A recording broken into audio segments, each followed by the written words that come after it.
2 of installing the Stage 4R Supercharger kit, the 780.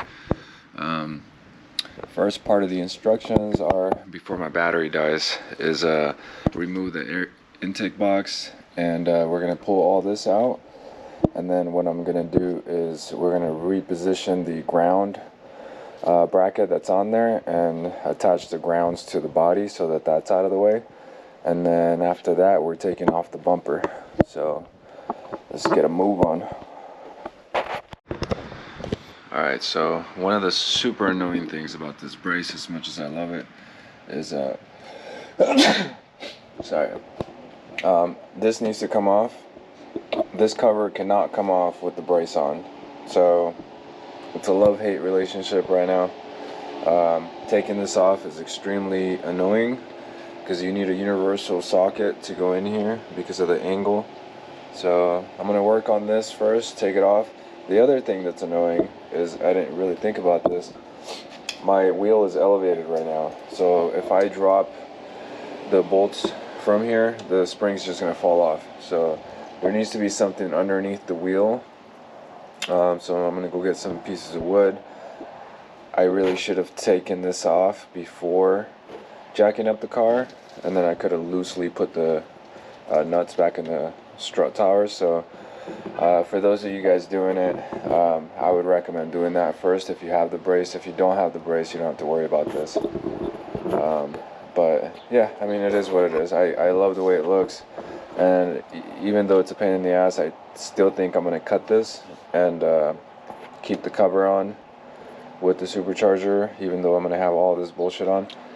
But really, this needs to come off anyway because I got to change out the spark plugs, and I'm adding the high spark coils from Mod Japan.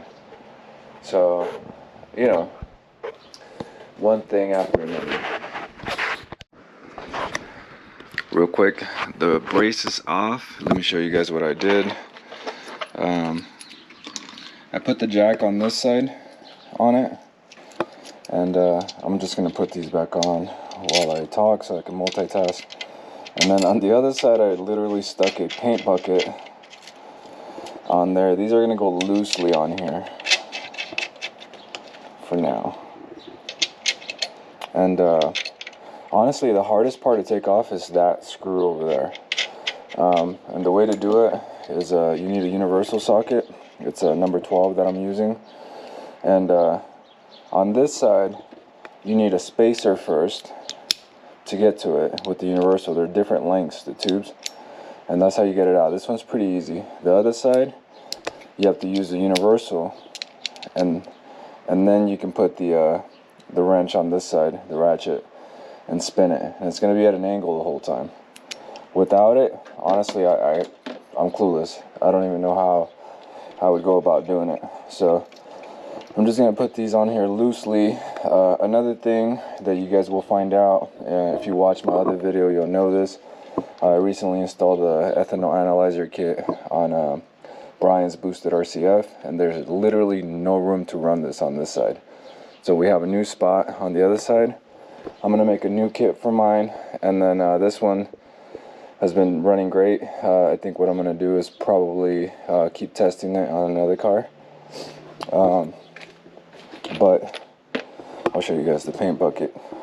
That's it. Just enough to hold the wheel so it doesn't drop underneath.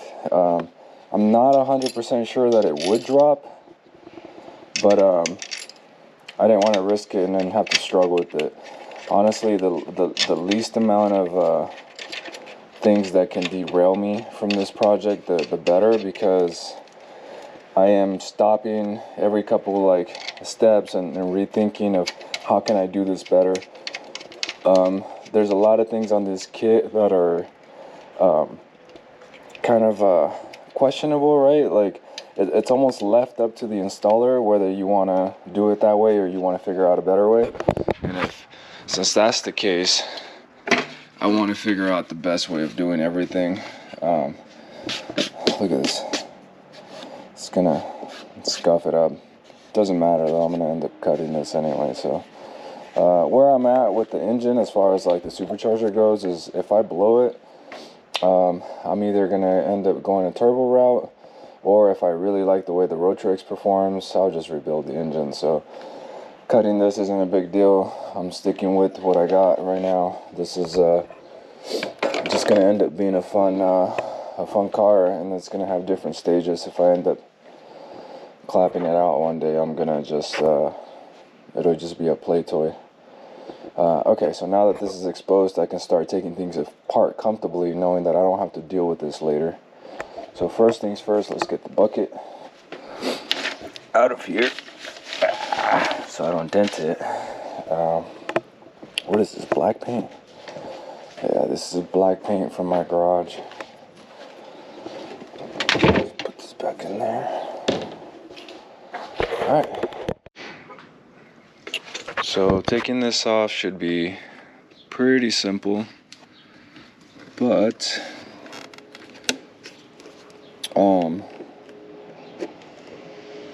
one of the things that we have to do is we have to extend the mass airflow sensor, and we're going to do that by removing it from the harness out here. Alright, this takes a 10 millimeter on mine, so I'm loosening up this clamp and this, and that's going to loosen everything up a little bit.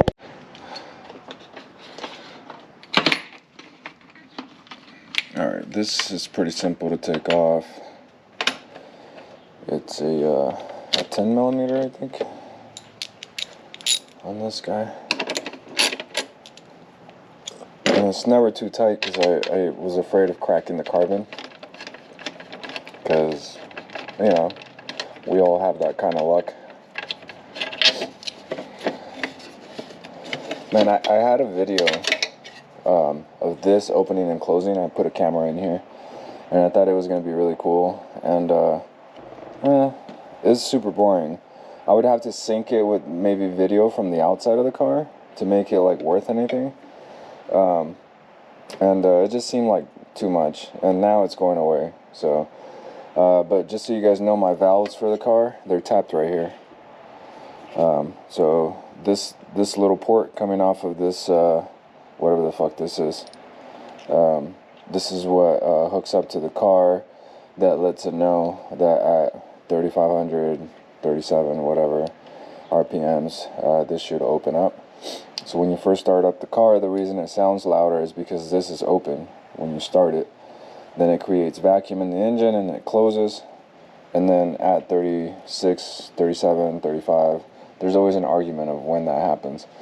I think every car is slightly different, but this will open up for the rest of the way up until a wide open throttle.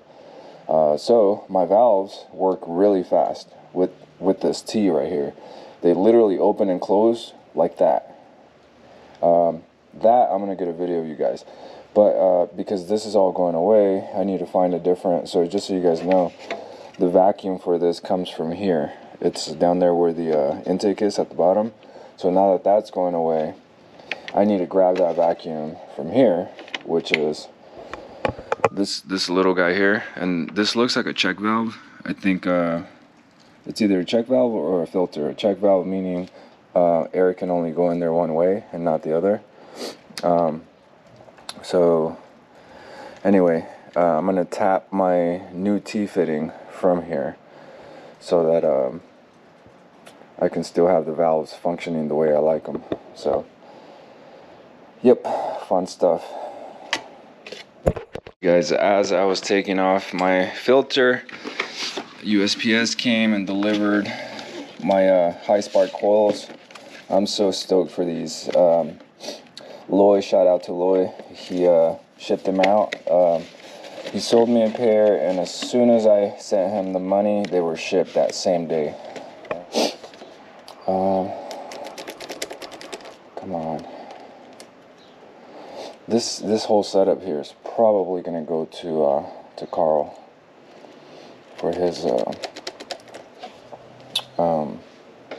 RCF. Where is my other wrench? There we go.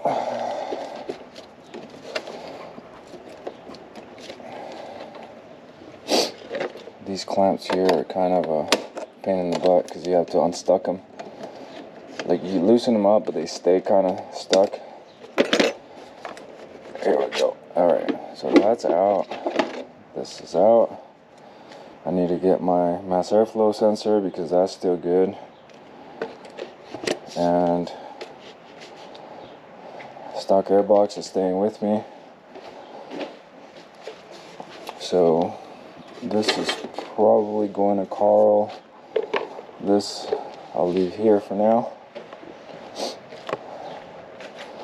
And these,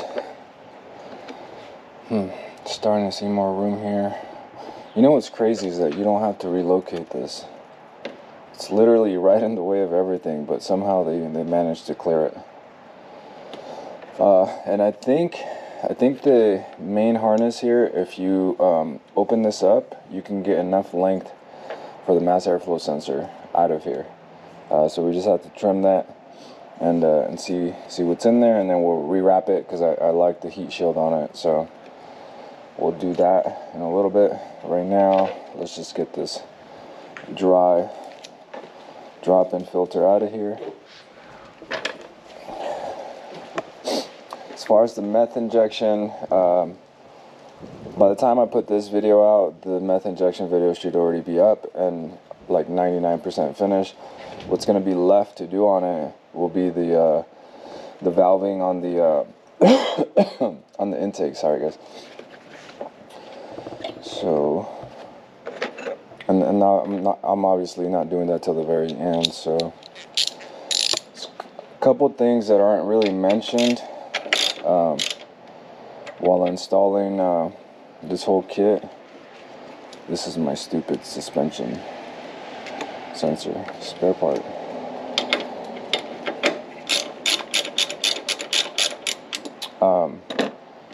It doesn't give you step by step on how to remove all this. It just says remove it all and relocate the ground.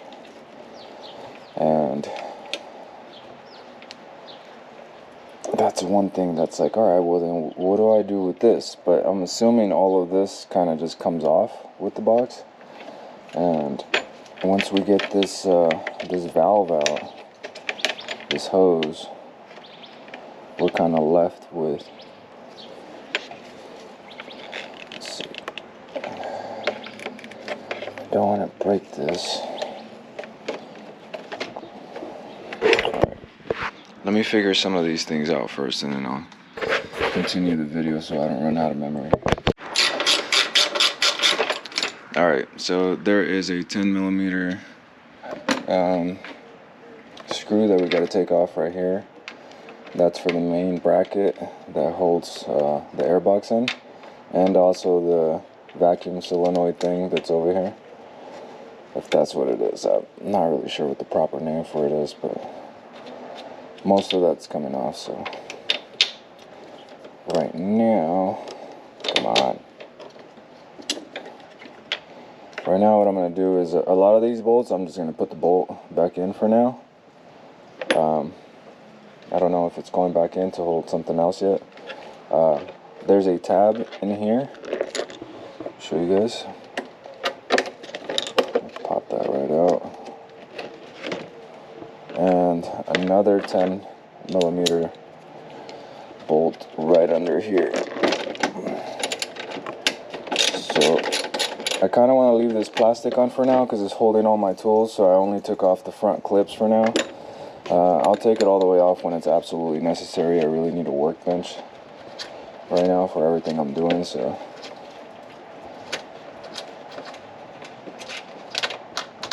Alright, grab this guy. This is loose now, so this can come off for the most part, maybe.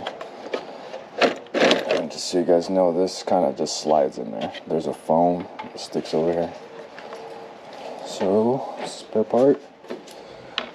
Okay, and then I have baggies that are labeled. So these, you know what, I'm going to put this one back for now because I don't really know if, I know I can take it off and leave it off, but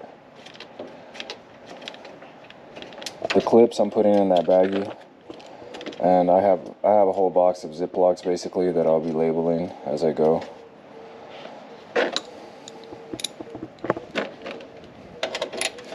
And anything that has any kind of vacuum routing that you have to, like, just for future reference, like I'm taking that apart, I have a picture of it just in case this ever goes back on. If for some stupid reason I decided to pull the supercharger and go back to NA, sell the car, whatever, I don't want to have to worry about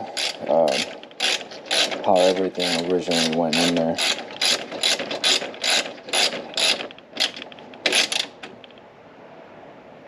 Alright, that's back on there for now.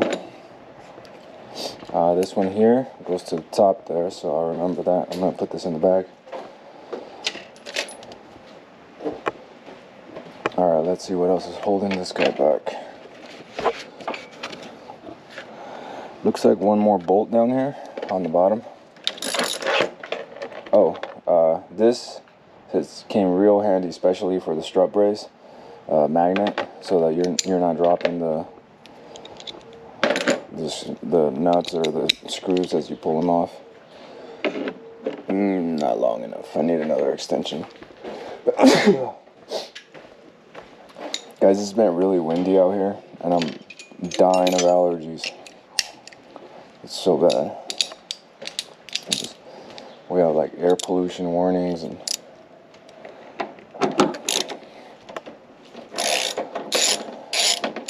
alright, same thing here. Gonna loosen up the screw and use my magnet to pull it out.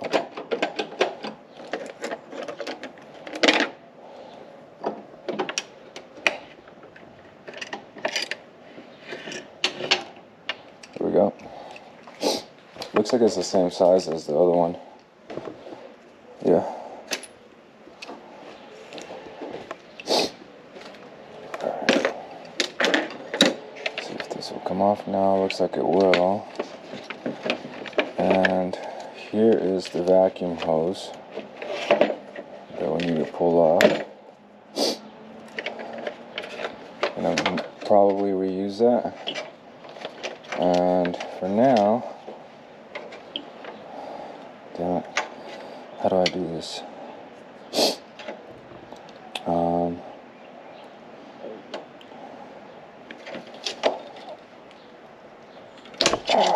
Okay, there's 1, 2, and so here is what I don't know if I should do. This has 2 ports on it. I can put one port into my exhaust valve, and then the other one I can feed from the engine. And it should technically work the same as before. And I could leave this plugged in so that it stays plugged in. So that's an option. And I think I might go with that. Yep.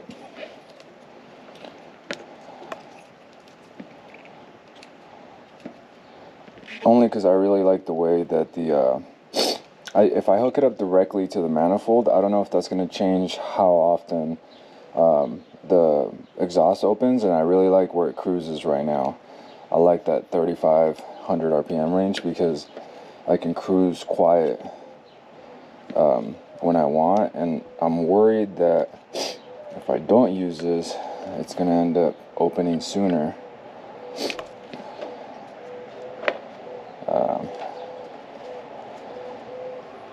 Jesus, come on. Okay, well, just gonna put this on here for now, and we'll come back to it. This will be a future thing to work on. Now this box needs to come off, and I need to get another box of parts for all the OEM stuff. Alright, this is the bracket that we're relocating. So, let's look at the instructions and see what it says. Move it.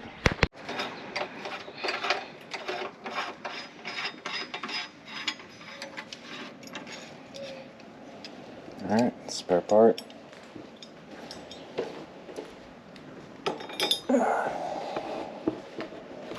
And I have this ground bracket, this ground off.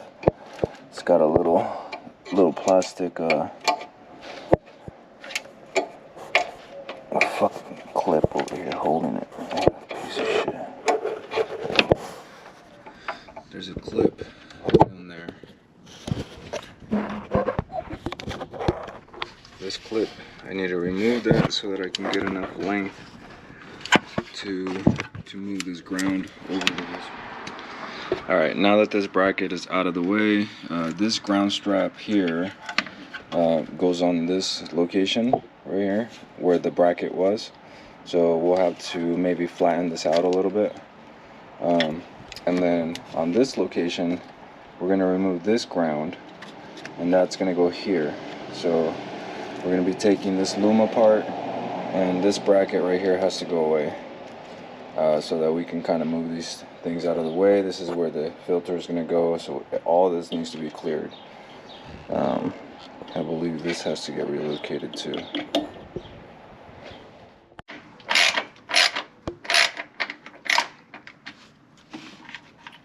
Alright, so what I did was I undid this loom, and this heat shield here will spread out, and you guys are able to take this ground and give it a little more slack, and that's where you'll get your extra length for the mass airflow sensor, because that's going to be located somewhere down here. So this gives you plenty of room, and also it exposes the wires here, which you need to tap them anyway, for the little controller that's going to mount somewhere in here. So anyway, that's where we're at right now. I'm going to dress a couple of these things up a little bit, get some of this shit out of the way. I'm going to take this bracket out. This bracket needs to go away and make room. This needs to go somewhere else. I'm not sure that it can stay here yet, but I'm going to look at some pictures that I took from Brian's car to see how his layout is, see if I got enough shots. Alright, so far I have the tray off, which is pretty simple because it's just a bunch of tabs. And right now what I did was I took the under tray off, which is just a bunch of 10mm bolts. It's underneath the car. And then there's a little tab that goes across here with a couple bolts. And the lip staying on, I think I can get the bumper off without the lip coming off. So this little tab here, you twist it with the flathead, and then it pops out. And then once it pops out, you just put a little flathead through here, and then you can pop this out.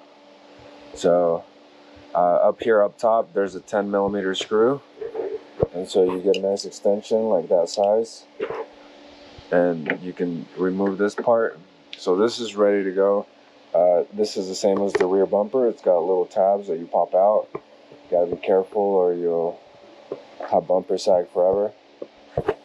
So now what I'm doing is, there was 2 tabs right here that I took off with the flathead, and there's a couple of 10mm screws that are left,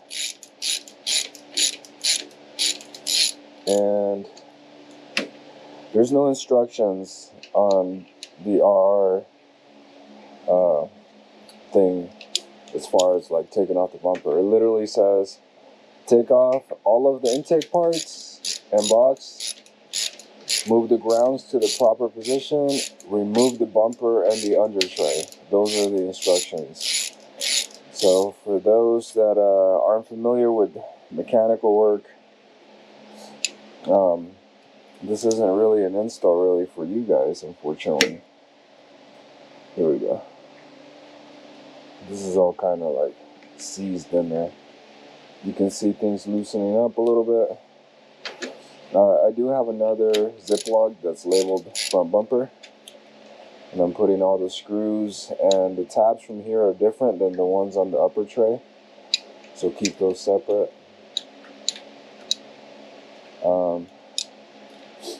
I mean, I guess I could watch a video on how to remove this, but I almost feel like I'm more careful when I do it myself, figuring it out. Here's my little Ziploc. So The screws that go underneath, they're on top of the tray. Alright, this part here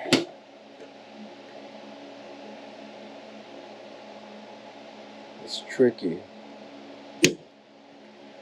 because on the rear bumper, you kind of gotta pry it down. There you go. You see that? And it pops off. It's kind of scary. So what holds it in is literally a little hook on these plastics, and if you're too rough on them, it'll never go back the same way. You'll have a little gap forever. I think there's a sensor, yep, right here, that stays with the latch. So for now, we're not touching that. I think some of this stuff has to get relocated. All right. Front bumper removal. Here we go. You gotta be careful not to scratch your car. So it's just a very light. There we go. If you push down with your fingers, it'll pop right off.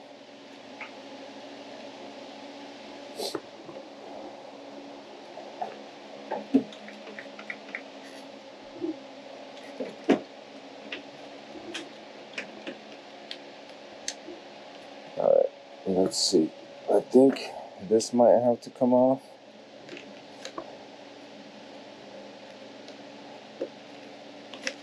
Maybe.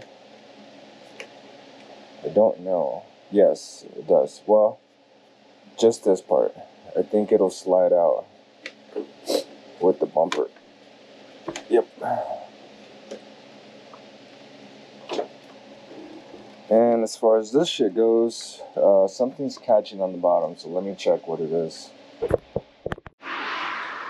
Alright, sorry guys, my battery ran out. So after I kind of finagle this to like come out enough, I can get to the plug over here for the signal lights, which is a pain in the butt. So I'm using these little baby trannies to squeeze the sensor just enough to pry it out without, you know, cursing the whole neighborhood out.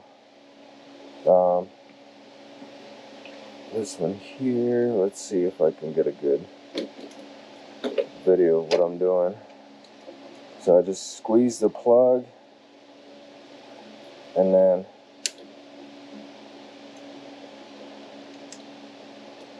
come on.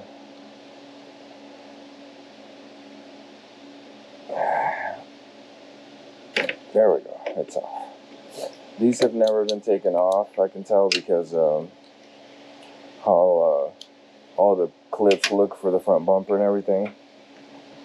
I don't think there's anything else left there, so it's just a matter of, I have to feed this so it comes out. There we go. So I don't have to worry about it catching. I do have to worry about it getting dirty with my hands. Alright, now what we want to do is just kind of hold it and just wiggle it. And come on. Everything should come off. That's right. There we go. Yep. So this came off with the lip.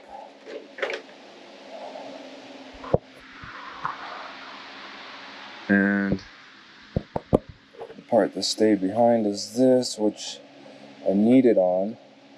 I'm going to try to get a vacuum in there. And there's a ton of crap in there. Jesus. Okay. I don't know that there'll be room for this. I think there's a lot of shaving that has to happen on this if you want to keep it. And for now, it just needs to come off. But, oh, this is loose. Wow. Okay. Alright, so bumper's off. I think what's next on the instructions is draining the radiator. And, oh, look at that. You can see my headers from here. At some point, we're going to have to pound this little hump right there. But we got to drain the coolant real quick so that we can trim the radiator hose. I'm gonna open up the reservoir so it doesn't hold the coolant. I've never drained it before, so I don't know if this is, a lot of times this doesn't work. But we got a bucket, we got it jacked up high enough. There we go. Now, you guys, this is gonna take a while, just so you know. So while it's doing this bucket's clean too, so if I really wanted to, I could put the same coolant back in. So what we're gonna do is we're gonna cut 2 inches off of the bottom of this hose. And then we're gonna put it back. That'll give enough clearance here for the new pulleys and the bracket that goes in there.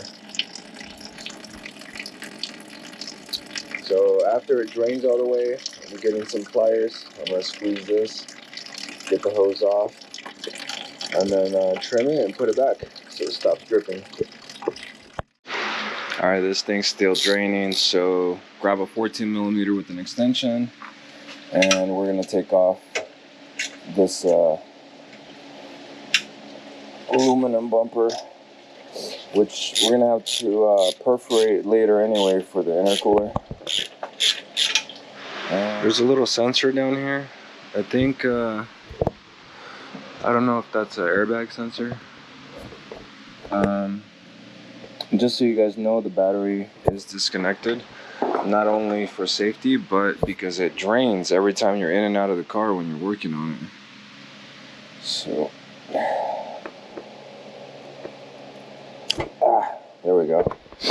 Got it off. All right, go back to removing these bolts.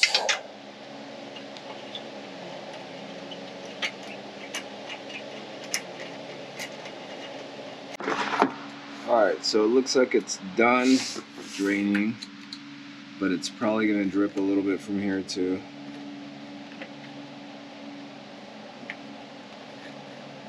If you don't have a pair of baby channel locks, I feel bad for you. These things are awesome.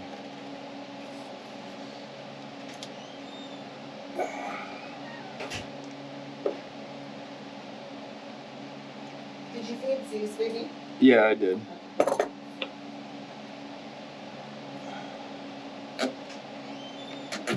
There we go. Okay.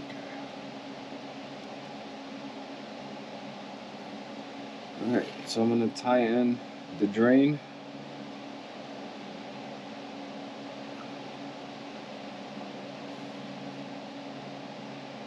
Get that nice and tight. And then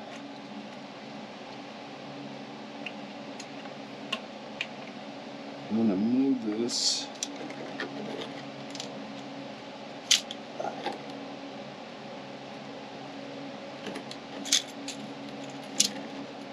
two inches so that I can have my measurement ready. It's about right there. 2 inches. So I'm gonna use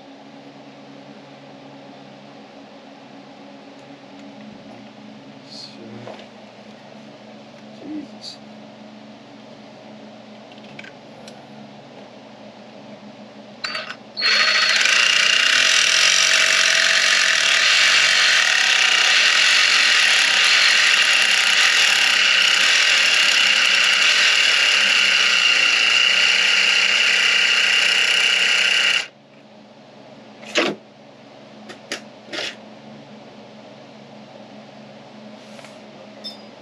Knife.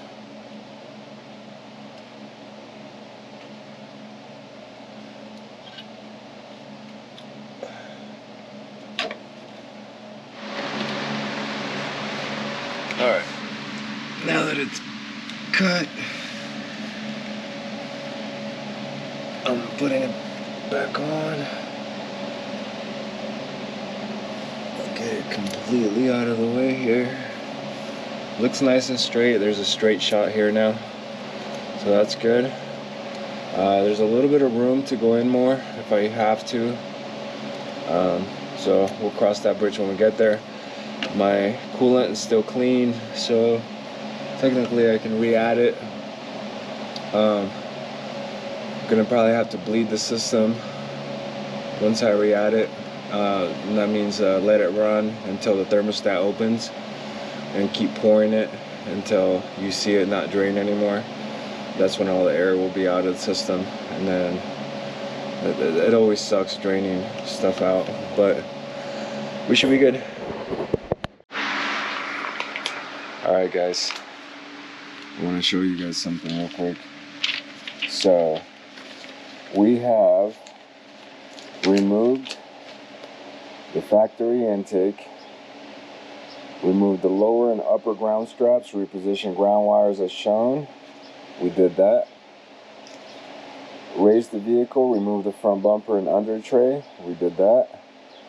Removed the front aluminum bumper beam. Did that. Drain coolant and remove lower radiator hose. Do not remove the thermostat. Did that. We're officially done with the first page. That is a lot of work on page 1, right? One thing I didn't mention here was removing the negative battery terminal on there. Anytime you're unplugging sensors or doing anything with electrical, remove the battery negative terminal.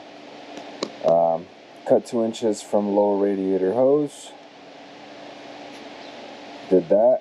Cut 2 inches from the bottom. We did that and it's repositioned, so we're past page 2.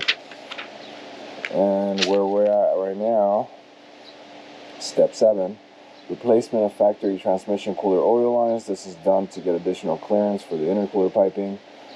Remove all hard metal transmission cooler oil lines between the engine, radiator, and transmission oil cooler, including hard lines attached to the radiator.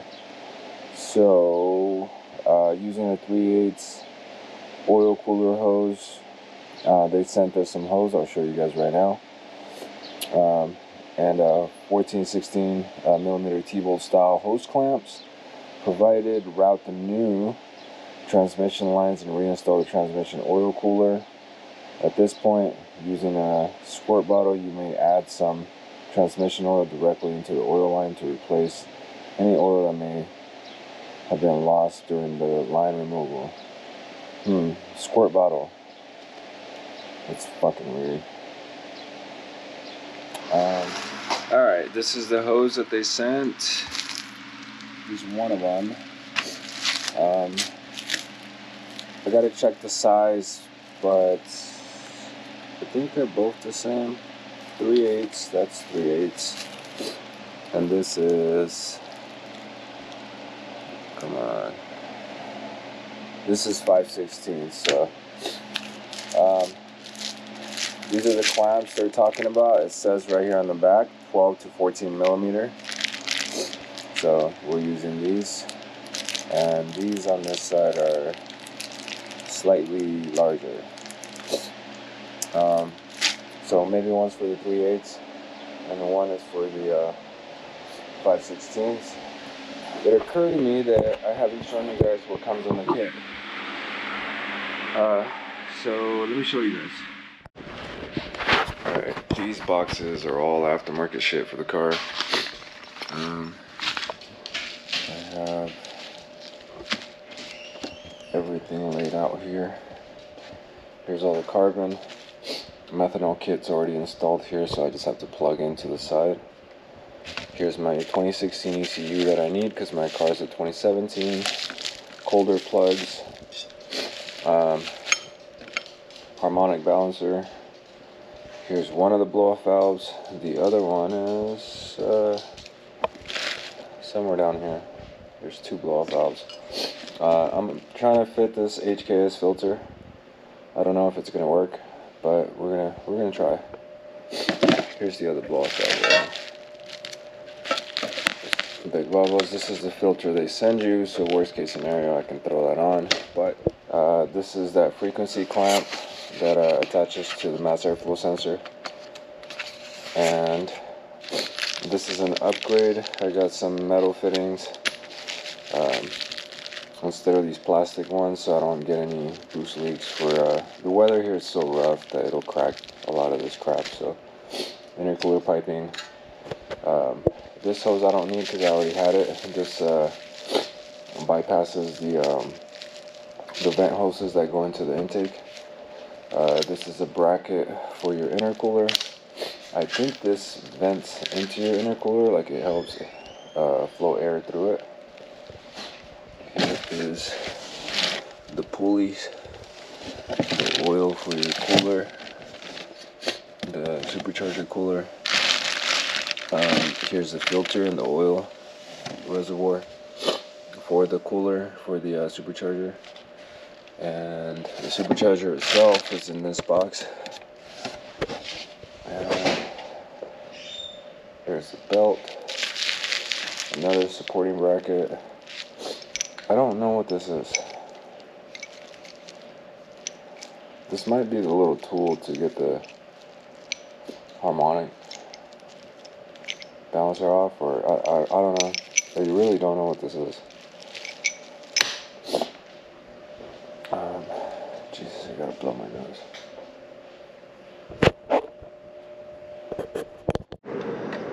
Alright, so I got all the transmission lines loose. Just to show you guys real quick, we're removing this line, these two hard lines here. There's a 10 mil there, 10 mil right here. So this whole thing's going away. These hard lines, this is another one. And you're going to be hooking up to the transmission lines, which are here. And then from there, they go into the transmission cooler over there. So one of them, which is this one, just goes directly up here to the transmission. That's the transmission return line. So that's the shortest one. So we're going to do that first. So what I'm going to do is I'm going to disconnect it from here. I'm going to drain it into this cup. And then hopefully not a lot comes out. So let's get that done right now.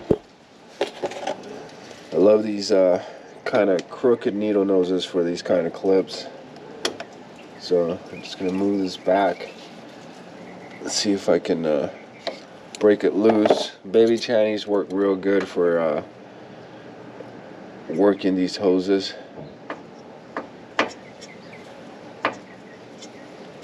You don't want to go too hard on it, but all right. And I don't want to spill anything on the floor, so hopefully, come on, there we go. And drain whatever amount I drain in here. I'm gonna try to syringe it and put it back into the transmission return side. And so when I take this line off, whatever's in here, or you can get new transmission fluid if you'd like. I'm trying to get as much as I can out of here so it's not leaking everywhere. I'm doing a transmission flush probably on the next service, so I'm not too worried about putting new fluid in here right now. I just want to put back what I took out. So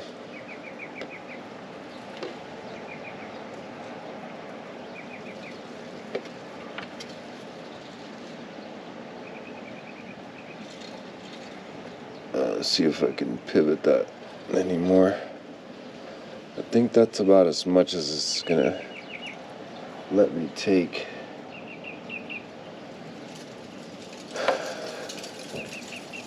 Okay. And just so it's not leaking anymore, I'm just gonna slightly put it on there. Alright, now we're gonna remove the top side of that.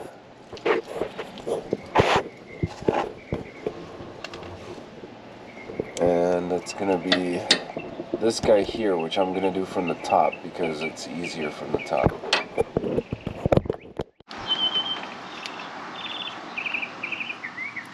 Alright, we got this top one out. Now we have to do the lower side. I can actually run the new line on that now, so I can get my length. I think that this brake vent right here is gonna end up being deleted, because I'm pretty sure that's where the intercooler piping goes, and it's kind of in the way right now for me, dealing with these transmission lines. So I'm gonna go ahead and at least remove the screws so that I can move this out of the way. So now what I want to do is I want to drain this one. I want to drain this one, and then actually, you know what, I'm gonna drain it from here first, because then I can tilt it down. So I have this one connected. It's not connected here because I think I want to make it slightly longer down here and run across, so I have some room.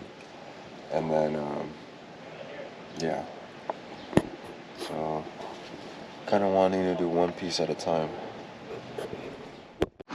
Alright, so this brake vent still looks like it's got a little rivet right here, so I'm gonna drill it out.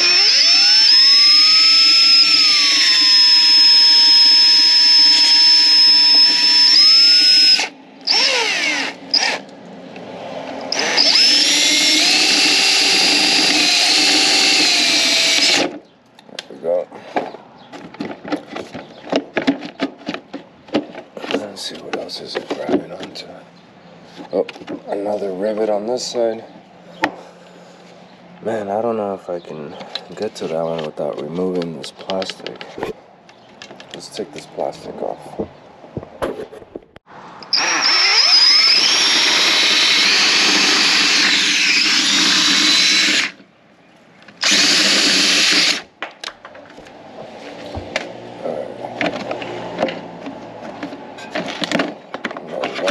Looks like there's a little hook on the bottom. So this, I think this is staying off, pretty sure. Put that here for now. And intercooler piping should go through there. And right now, I can actually pull this off because that thing was in the way. Alright guys, sorry, I'm gonna have to skip ahead on this one. I made a total mess. So here's the mistake I made is I meant to drain this bottom line out from the other side, and I forgot, so I pulled it from here and it just started leaking everywhere. And yep, so this is what I'm dealing with now. But it's done. The lines are in, and it's getting dark out right now. So top side of the transmission cooler goes on the bottom hose here. That's the feed, and the top one, the top hard line, is the return line.